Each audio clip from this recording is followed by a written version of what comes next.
Hey friends, What's up? welcome back to my channel, guys. We have my beautiful husband here with us today.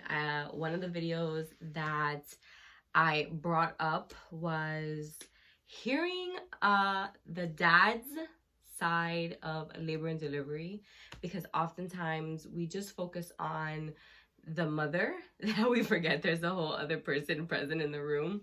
And we gave birth during a pandemic, so things were a lot different this time around, and I feel like this video is something that I would love to share, because who knows when this is going to be over, when this whole pandemic nonsense is going to be done with. But I did want to have my husband's point of view on things, and when I shared it on Instagram, a lot of people were like, yeah, that's something that we don't want to hear. So here he is. Hubby's here. You guys already heard my story. If you guys have not seen that story, I'll link it up above and you guys can go watch after this one. But today is going to be focused on daddy. Oof. So let's get it. Talk to us. Tell us everything from point A to point B. How did you feel? What happened? Are we talking about Kaylee or Ariella? Ariella. Ariella, okay. So, my version of labor and delivery for Ariella. Let's talk about this experience. So, we were on our way to the hospital, and very different from Kaylee. She was being induced, so it wasn't, first experience was different. You know, her water broke. We were going into the hospital like, yeah, oh man, it's going down right now. But this one was more of a preparation. We were like, all right, we got a day, now we're going into labor. Let's do it. So as we're going into the emergency emergency room area, they're just stopping us. They say, no, you can't come in. No, you need a mask. You need a mask. I'm like, finding the patience to deal with the situation, because you know your emotions are rising. You're like, yo, all right, I get it. I need a mask. Put it on. They get us the wheelchair, and we're in the elevator going up. I'm like, yeah, all right, we're doing this. You know, got the bags ready. I got like a whole maleta ready. I got baggage to last us like 4 days. All right, cool. So as soon as the nurses take us in, they have to give a COVID test. I didn't have to take it. I just had to keep my mask on, luckily. So then they put us in the room. After they put us in the room, it was like, let's unpack. Let's get comfy. Like, all right, like, we're about to get doing this. So putting everything out, getting out everything that she needs, blankets, this, that, the third, pillows. So they give her the medication, right? At that point, the Cervidil. The Cervidil. And to induce labor. She was coming across and she was doing well with it. At one point, I think she even threw up because it didn't sit well with her stomach. So she ended up getting the blanket that the baby was going to use completely dirty. She wasn't going to use that blanket. That was my blanket. It just so happens that now she gravitated towards that blanket, and that became her blanket. That was my blanket. Initially, we took it to the hospital because we were going to wrap the baby in it. She threw up in it. I think there's still a little bit of throw up in it. For sure. But, so there was one nurse that was just so like, she was very attentive. You could tell she loved her job and what she was doing, because she just gave off this aura of just peace and love. As soon as she walked in the room, it was like very relaxed, not being emotional with the situation. It was really just giving off good vibes.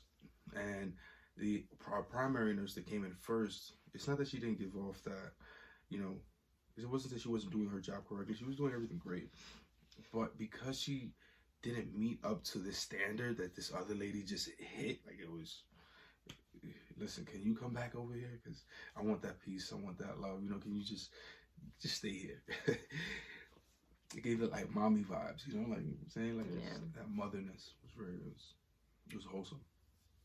So then she ended up helping out with throwing, the throw up. She cleaned everything up, sterilized the room again. He just gave her peace of mind, was just talking her through certain thoughts, which was very, warming to hear her, speak to her in that way.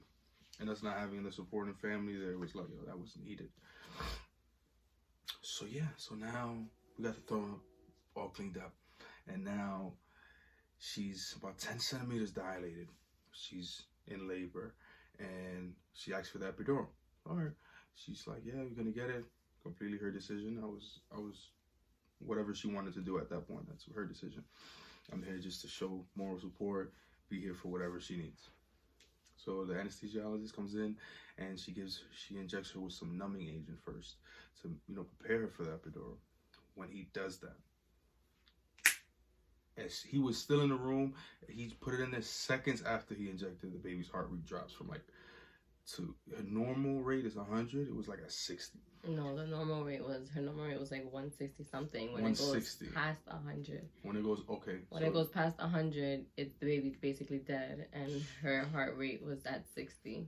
Yeah, I wasn't getting that at the time. I was just so like mixed emotions. I was just hearing that something was wrong. I was looking at the chart, and it was talking about 60, and I was like, something's wrong. They was like, yep. I was like, no, bueno. So now that we're talking about emergency C-section, as soon as that came up, I was just, my heart was just like pounding. It was just like, come on, man, no way. You're like mad dilated. I'm thinking we're good. You're like, we here already. Like, it's not out already. Like, yo, man. The doctor says you got about a minute left before we have to go into the other room. I'm like, all right, I got a minute left. I huddle over the baby like, yo, I only got a minute left. Over my belly. Over that belly, like, yo, it was over. I'm here talking to Cress. I'm like, listen, you gotta get out of there now. I am not. All right. You gotta get out of there now. You gotta get up. I'm not playing. You got this. Wake up. Wake up. Start moving. Like, it was just such an, like, come on. You're right here. It's like you're right at the finish line. Just push through. And, yo, she didn't want to come out, man. That's when. It's not that she didn't want to come out. It's that her heart rate wouldn't go back up. Yeah. And not knowing what was going on in there, my reaction was just to make noise and maybe liven her up a bit. And then kind of just, maybe my voice was just waking her up, but she wasn't having it. They were flipping her over back and forth, side to side. They put her one time on her knees, on her belly, and just wake her up. Baby was not having it. She was out. I guess her body had relaxed with the whole numbing agent, and the body just relaxed until like idle was like, oh, and then maybe it was compressing on the baby. I have no idea. I'm not a doctor, but all the thoughts that were just passing through my mind. So now the nurse, the minutes up, they're like, we gotta go. They start rushing. They start doing what they do, moving her into the other room. I'm picking up the bags. I'm ready to go. I'm like, all right, let's go. Yeah, we got this. And then that nurse that she wasn't nice. She was nice, but she wasn't the loving, She wasn't nice. She didn't give me that whole mommy vibes. And I'm just like, I'm ready to go. She turns around and says, no, you're not gonna be able to come. She didn't say with an attitude, but I'm already looking at her with an attitude. So it was like, she gave me with an attitude, like, so I'm like, I can't go in the room? What? Like, I'm going in the room. I gave her the extra threat, like, yo, let's go. Like, like, I got the bags in my hand. Like, I'm going. Like, come on. You don't want to take no as an answer. Like, and then that's when, like, she walked down. She's like, no. I'm like, yo, they about to call security on me. Because I'm going. And then I kind of calmed down. And I was like, you know what? That's when my heart completely dropped. It was like, this is serious. I'm not going to be there to be able to support, to be able to protect, to be able to, be in that experience,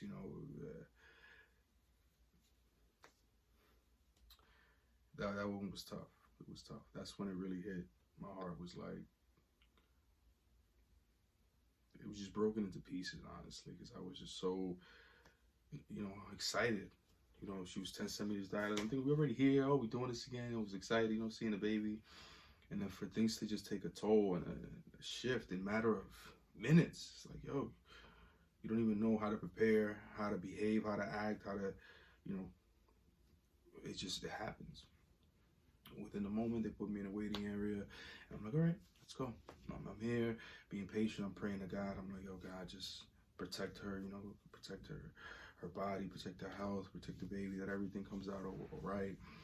And I'm in my head just pacing back and forth with my conversation with God, just like, yo, God, you got this. Like, yo, give me peace right now in this moment. I know you're doing everything, and everything's going to play out the way you intended it to play out. And I'm here thoughts are going through my mind, like, yo, what about if I'm a single father? Like, what if something happens? Like, I'm here, like, yo, God forbid. You know, I'm hoping you're just playing out scenarios in my head. I'm like, oh my God, like, no, that's not gonna happen. That's not gonna happen. We're gonna be good. And then, you know, I'm hearing in the room because it's like adjacent to where I am, and they're all in there, and you can hear like the ruckus and the commotion, and then there's like a silence at one point, and then it seemed like they were huddled, they were doing something, and then I couldn't understand, but it sounded like something was happening. So they were frantic. It sounded like, you know, a lot of noise, and I was like, and out of nowhere, the baby's screams. I'm like, wow. That's when like my heart came back up a bit, but it was still down. It was like it got a little jolt, like it was still like, it was still down. It got like yeah, good, but it was good because I was like still out of it. So then the doctor comes in and she's talking to me. She's like, listen, it was a tough one. You know, her body didn't give out on her. She was a warrior in there, and I wasn't really understanding the situation, but the gravity of it. And then she was just saying how, you know, it was a real close one. And I was like, what? Close? Like, I'm here in my head like, yo, not even understanding what she's saying. I'm here like, I'm just great. Everything's okay right now. Everything's good. She's like, yes, everything's fine. She pushed through it. And she mentioned things like, oh, her body didn't give out on her. I wasn't really understanding at the time. But then later, you know, when she's in the room, and I'm seeing her hooked up to all these things, I'm like, oh, man, like, there's a lot of stuff. Not understanding it. And, you know, the baby comes in first, and I'm here just grabbing her and just like, oh, she's alive. Like, my goodness. And later I find out that right when she was born, you know, there was 2 minutes where she wasn't breathing. You know, the doctor, she kind of skipped over that. And then later, after everything settled down, she came on and brought these conversations, which I understood. But it was a lot. Like, yo, just to hear that, like, the kid was out and needed to be resuscitated. Yo, just coming into the world, you know, and Ariella standing as, you know, a lion of God. You know, Ariella means, the name means lion. The name means, you know, a lion of God, and just, you know, giving her that name initially and then having her go through that experience, like, yo, God is real. God definitely had, you know, a plan and has a plan for her life. And it's just a testament of her greatness and what she will do, you know, and later in life. Look forward to just being involved and seeing how God manifests through that. And I'm just grateful, you know, that, you know, warrior here, man. She's, telling you, it's no joke when you have just a family, you know, family is very important to me. So then being able to have her and being able to have my daughters is just, you know, become speechless. I don't have any words. I'm very honored or very blessed. Feel very fortunate to be in this predicament. And I'm grateful that God has, you know, greater purpose within us, within touching other people's lives, and through this channel, through you guys listening in. And I'm just grateful for you guys, your support, and hopefully this experience, because honestly, I know you guys have so many others, but this one was one that I'm holding dear to me, because it's, heck, man, you did it. Like, she did it. She did that. And did the damn thing. She did that. Like, yo, I'm glad that it's women doing this and not men. I'm very, very grateful. Like, I am so happy. You know that. We got this. We got this. Nah, we got much this. Respect to We're women. strong. Much respect. We're strong. It's no joke. But yeah, it was definitely scary. It was one to remember. We're contemplating if we want any more kids. My answer right now, sometimes I'm like, I want another one, but then it's like, yeah. We'll see. Whatever God wants. But yeah, there you go. You guys wanted to hear his side of the story. If you guys have any more questions, feel free to comment down. If you want to see any other videos where he and I are together in the video, feel free to comment down what you guys would like to see. And if you like this video, give it a thumbs up. And don't forget to subscribe.